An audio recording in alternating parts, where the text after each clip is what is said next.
तर त्या गायांचं शेण साठलं की उकिरडा केला होता मागे, क्रेन बोलवून मी ते उकिरडा केला होता. म्हटलं तेच आपण खत म्हणून वापरू शकतो. पण गौऱ्या थापायला मला स्वतःला पर्सनली खूप आवडतात. गावाशी मी खूप अटॅच झालेली, कारण 10 वर्ष आजी आजोबांकडे असल्यामुळे मला तो गावाचा पहिल्यापासून तो टच आवडतो.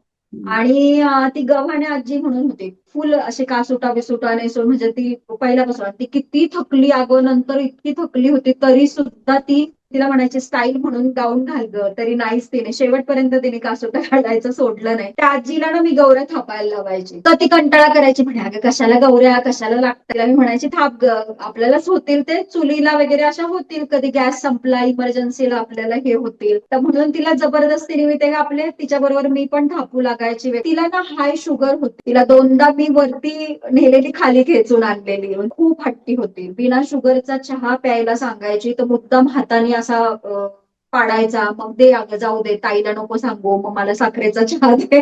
तर तिने त्या गौऱ्या थापून थापून जवळपास 8 ते 10 गोण्या तिने त्या स्टोअर केल्या होत्या. आणि जेव्हा ती एक्सपायर झाली, आणि ती बेवारस आजी, आपली पहिली बेवारस आजी जी एक्सपायर झाली, आणि तिचा अंत्यविधी करण्याची वेळ माझ्यावरती आली, त्यावेळेस माझा इतका मला घाणेरडा अनुभव आला की अख्ख्या पौडमध्ये इथं लाकडांचं दुकान नाहीये. म्हणजे सणाला जे लाकडं लागतात आपल्याकडे इथे ना, चुलीसाठी आपण डोनेशन मध्येच आपण लाकडं जमा करतो, पण ती लाकडं छोटी छोटी असतात ग अशी. त्यावेळेस तर मला हे पण समज नव्हती की अंत्यविधीसाठी वेगळी लाकडं आणि चुलीसाठी वेगळी लाकडं असतात.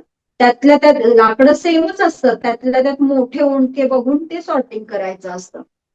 हे ज्यावेळेस कळलं त्यावेळेस आता पिरंगुट मधून लाकडं आणावी लागणार होते. पिरंगुट मधून टेम्पोचा खर्च, लाकडांचा खर्च, एवढं माझं त्यावेळेस, म्हणजे डोनेशनच नव्हतं त्या पिरियड मध्ये. एक रिक्षावाले दादा आहेत, म्हटलं दादा तुमच्या गावामध्ये कोणी जर असं एक्सपायर झालं तर कसं करता, म्हणजे इथं तर पौडमध्ये कुठंच लाकडाचं दुकान नाहीये, तर काय करता तुम्ही.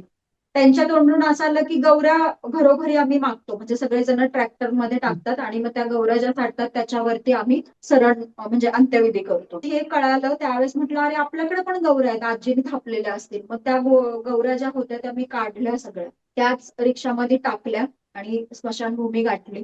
तिथं त्याच गौऱ्यांवरती तिला, आजीला सरळ तिचं रचलं आणि त्याच्यावरती तिचा अंत्यविधी केला.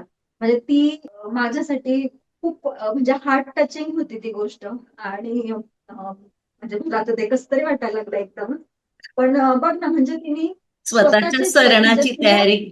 मरणाची तयारी केली तिने नकळत. मे बी ते हे झालं सगळं. आणि इतकं भयानक, मग त्याच्यानंतर मग मी लाकडं सुद्धा डोनेशन मध्ये मागायला लागले. जवळपास मी 70 जणांचा अंत्यविधी केला असेल आतापर्यंत, बेवारस पालकांचा.